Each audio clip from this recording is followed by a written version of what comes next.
السلام علیکم ناظرین، مریم نواز نے جو جلسہ کیا اس میں 50 سے 100 لوگوں سے زیادہ لوگ نہیں تھے۔ اس پر نون لیگ کی اچھی خاصی ٹرولنگ ہو رہی ہے۔ آج کاشف علی عباسی نے پروگرام میں جاوید لطیف کو بلا کر خوب کلاس لگا دی۔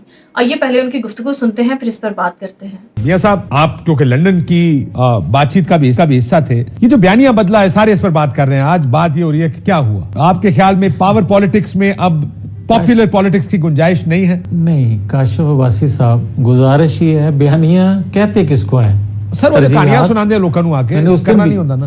آپ میرے ساتھ جو کچھ ہوا ہے اس کو کچھ نہ کہیں ان مجرموں کو، آپ یہاں سے تو سٹارٹ لے لیں کہ پاکستان کے ریاستی سر وہ تو ہو ہی رہا ہے نا میاں صاحب، یہ تو بات بڑی کلیئرلی کہہ دی گئی ہے کہ اس سے پیچھے نہیں ہٹا جائے گا۔ سو وہ جو بھی اس میں ملوث ہے، ظاہر ہے اس کے خلاف اب کارروائیاں ہو رہی ہیں۔ اس میں کچھ لوگ یہ تاثر دینے کی کوشش کرتے ہیں کہ شاید 9-10 مئی کے جو ملزم ہیں وہ ہمارے مخالف ہیں۔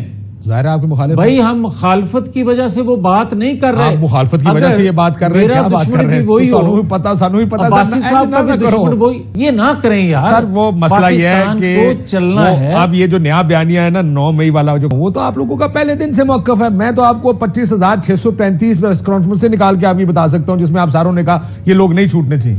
سو وہ تو تھا، یہ نیا بیانیہ یہ تھا کہ general Faiz, general Bajwa, general justice Bandial, justice Khosa اور جسٹس ریاض اللہ، یہ تو نام لے لے کر آپ نے اداروں کے 5 لوگوں کی بات کی تھی نا، اور اب آپ کہہ رہے ہیں ادارے چھوڑ دیں، یہ 5 لوگ چھوڑ دیں، ایک کام کرتے ہیں یہ 9 مئی کر لیتے۔ سو ایک مٹی پاؤ والی کہانی ہے، لیکن تسی نہیں ماننا، چھڑ دیں اس بات کو، چھوڑ دیں۔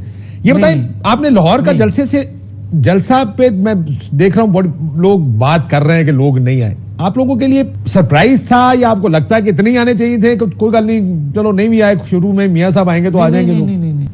یہ آپ کو کارنر میٹنگ جو ہے وہ نظر آئی ضرور ہے، مگر ہم نے تو اس سے چھوٹی چھوٹی کارنر میٹنگ بھی کی ہیں۔ لیکن مریم نواز نے کیا کرتی ہے نا اس طرح کی کارنر میٹنگ؟ مریم نواز نے بھی کی ہے اس سے چھوٹی کارنر میٹنگ۔ آخری کب کی تھی؟ آپ ان کو جلسہ نہ کہیں یار، فلان جگہ۔ سر ویسے بڑے قسمت والے ہیں آپ کے وارم اپ کو پاکستان ٹیلی ویژن لائیو دکھا رہا ہے آج کل، وارم اپس کو بھی۔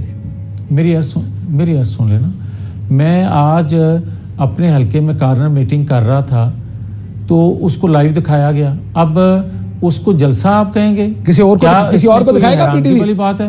نہیں، پی ٹی وی کی بات نہیں کر رہا، دوسرے پرائیویٹ چینل کی بات کر رہا ہوں۔ پی ٹی وی آج کل کون دکھاتا ہے؟ سارا دن میں بیٹھا رہا ہوں، میں نے تو نہیں دیکھی آپ کی کوئی کارنر میٹنگ۔ اوور ایئر وائر نہیں ہوئے گی، کسی اور تے ہوئے گی۔ میرے اسکرین 9 لگی ہے میرے سامنے، تو 9 اسکرین سارا دن دیکھ رہا ہوں میں بیٹھ کے۔ میں آپ کا ذاتی موقع پوچھوں، آپ کے خیال میں باجوہ صاحب کا احتساب ہونا چاہیے؟ یہ کاشف صاحب کہیں نہ کہیں آپ کو کرنا پڑے گا، ابھی نہیں، جب بھی موقع ملے بعد، ابھی نہیں، حکومت بن بھی گئی، اداروں کو کرنا پڑے گا بھائی، اداروں کو کرنا پڑے گا۔ آپ کلین چٹ نہیں دے سکتے، پھر اللہ پر کیوں چھوڑا معاملہ سر؟ فیض صاحب کو، جنرل باجوہ صاحب کو، معاملہ پھر اللہ پہ کیوں چھوڑ دیا آپ لوگوں نے؟ تو میں ایک پرامن جدوجہد کر سکتا ہوں، اپنی زبان سے کہہ سکتا ہوں، پھر میں اللہ پہ ہی چھوڑوں گا نا۔ اب تو آپ نے اللہ پہ چھوڑ دیا معاملہ، اب تو کہنا بھی نہیں ہے۔ نہیں، 2017 سے چھوڑا ہوا ہے بھائی۔ نہیں، آپ تو پہلے کہتے تھے باجوہ صاحب آپ کو صاف دینا پڑے گا، اب آپ نے کہا مٹی نہیں پڑے گی، اب آپ کہہ رہے ہیں مٹی پڑ جائے تو کوئی گل نہیں۔ آپ یہ ذہن میں رکھیں،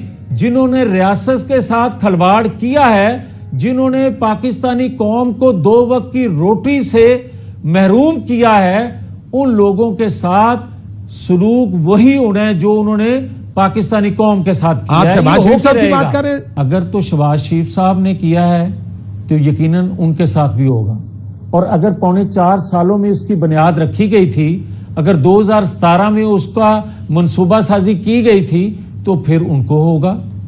اگر میں ملوث ہوں تو مجھے بھی معافی کسی صورت نہیں ہونی چاہیے، مگر یہ کوئی طریقہ نہیں ہے یار کہ آپ مجھے یہ بتائیں کہ جو آپ کہتے ہیں نا یہ آسان ترین کام ہے، اس کی بنیاد کب رکھی، کب یہ ہوا؟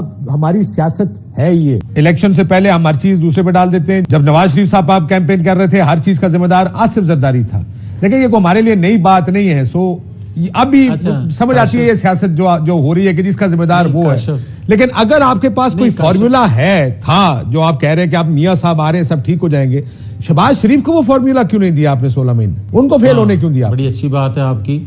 آپ 1 منٹ مجھے یہ دے دیں کہ آپ نے کہا کہ جب نواز شریف آتا ہے وہ زرداری پہ ڈالتا ہے، آپ لوگ عمران پہ ڈال رہے ہیں، کیا میں ٹھیک کہہ رہا ہوں یا غلط کہہ رہا ہوں؟ پہلے تو یہ بتا دیں، کیا ایسا نہیں ہوتا؟ آپ دونوں باتیں ٹھیک کر رہے ہیں، آپ بات ٹھیک کر رہے ہیں، مگر میری بھی عرض سن لیں۔ جی میری بھی گزارش یہ ہے کہ آج کیونکہ یہ 74 سالوں سے ہوتا ہے کہ ہر بندہ پچھلے پہ ملبہ ڈالتا ہے, آنے والا میرے پہ ڈال دے گا, مگر میں یہ کہتا ہوں کہ آج کسی جگہ پہ رک جانا چاہیے. میاں جاوید لطیف تو ہمیشہ یہی ایک ہی بات کہیں گے کہ نون لیگ اس ملک کے مفاد میں سب کام کیے ہیں, باقی سارے چور ہیں. دوسرے بھی یہی کہیں گے, عمران خان صاحب کہیں گے میں سب سے اچھا ہوں, باقی سارے چور ہیں. ایک ٹروتھ کمیشن بنائے, کیونکہ یہ میں نے کہہ دیا اور لوگ مان لیں, یہ لوگ نہیں مانتے نا جی. نہیں, یہ ٹھیک ہے بات آپ کی, آپ درست بات یہ کہہ رہے ہیں, مگر کاشف بات یہ ہے کہ یہ ٹروتھ کمیشن کا ہم کب سے کہہ رہے ہیں, 5 سال ہو گئے. سر بنانا کس نے ہے؟ کوئی بنوا دیتا, 16 مہینے میں بنا دیتے شہباز صاحب. پھر ہم کہہ دیتے ہیں 16 مہینے میں بنا دیتے شہباز صاحب. ایک کام کریں, اب آپ فوج کے پیچھے نہیں جانا چاہتے, اسٹیبلشمنٹ سن لیں سر. میاں صاحب, میاں نواز شریف صاحب کو کہیں کہ اعلان کریں اب آ کے کہ ہمارا ایک منشور جو سب سے اہم ترین بات ہوگی وہ یہ ہے کہ ہم ایک ٹروتھ کمیشن بنائیں گے, سچ بولیں گے, ہر چیز لوگوں کے سامنے لے کر آئیں گے اور ایسے لوگوں کو بٹھائیں گے اس کمیشن میں جس کے اوپر کوئی انگلی نہ اٹھا سکے. وہ کہاں سے شروع ہونا چاہیے آپ بتا دیں. جہاں سے دل کرتا ہے سر. پہلے یہ سارے کہتے تھے احتساب کا بھی شروع ہونا چاہیے 2008 سے, انہوں نے کہا نہیں جی 88 سے کریں, پھر کسی نے کہا نہیں جی 47 سے کریں. آپ نے سنا ہوگا یہ بیانات سارے, یہ بیٹھ کے سارے فیصلہ کر لیں کب سے شروع کرنا. کیونکہ یہ نہ ہونے والی باتیں ہیں نا, پھر یہ نہ کرنے والی باتیں ہیں. میں یہ کہتا ہوں سر شروع تو آپ ہی کرتے ہیں نہ ہونے والی باتیں ہیں, آپ بات شروع کرتے ہیں نہ ہونے والی. 2017 سے شروع کر لیتے ہیں, 2017 سے شروع. اچھا میری بات سنیں کاشف, مجھے بتائیں آخری سوال ہے میاں صاحب, آپ کو اگلا الیکشن -1 ہی نظر آ رہا ہے؟ کیا سیاسی مخالف بھی اپنے سیاسی مخالف کے رائٹ کے لیے لڑنے کو تیار ہوئے ہیں, یا بھی کہتے ہیں کہ نہیں اس کو فی الحال اندر رہنے دو, الیکشن ہو جائیں, ہم جیت جائیں, پھر دیکھیں گے بعد میں. اگر میرا کوئی سیاسی مخالف ہے تو اس کے لیے کھڑے ہوں گے, اس کے لیے آواز اٹھائیں گے. جو ریاست کا مجرم ہے اس کے لیے سزا ہوگی, سزا کے لیے آواز اٹھائیں گے. ناظرین, نون لیگ کا پہلے یہ بیانیہ تھا کہ جنرل باجوہ اور ان کے 4 عہدیداروں کو سزا دی جائے گی جنہوں نے نواز شریف کو مجرم قرار دیا, لیکن جب انہیں پیچھے ڈنڈے کا ڈر نظر آیا اور انہیں حکم دیا گیا کہ بوٹ پالش کرتے رہو ورنہ اقتدار نہیں ملے گا, انہوں نے بیانیہ بدل لیا کہ اب ہم کسی کا احتساب نہیں کریں گے بلکہ صرف 9 مئی کے واقعات میں ملوث لوگوں کو سزا دی جائے گی. یعنی ان کا سیدھا ٹارگٹ عمران خان ہے, ان کے خلاف اب یہ نیا بیانیہ بنا رہے ہیں. اب ان کو یہ آرڈر مل چکا ہے کہ ہمارے بوٹ پالش کرتے رہو, نہ ہی آپ ہمارے خلاف کوئی بات کر سکتے ہو اور نہ ہی ہمارے احتساب کی بات کر سکتے ہو. ہاں البتہ اگر عمران خان کو ناجائز کیس بنا کر اور ناجائز سزا دی جائے گی تو پھر ہم کچھ بھی نہیں کہیں گے.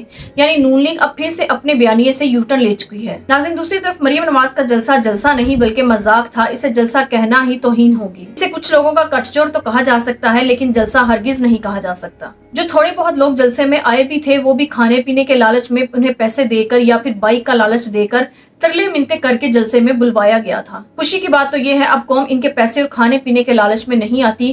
ناظرین, قوم اب بیدار ہو چکی ہے, قوم میں شعور آ چکا ہے, لہٰذا قوم نے منہ توڑ جواب دیتے ہوئے ان کے سو کال جلسے کا بائیکاٹ کیا ہے اور انہیں ذلیل کر کے رکھ دیا ہے. ناظرین, اس بارے میں آپ کی کیا رائے ہے کامنٹ میں ضرور بتائیے گا. اگلی ویڈیو میں ملتے ہیں, تب تک کے لیے اللہ حافظ.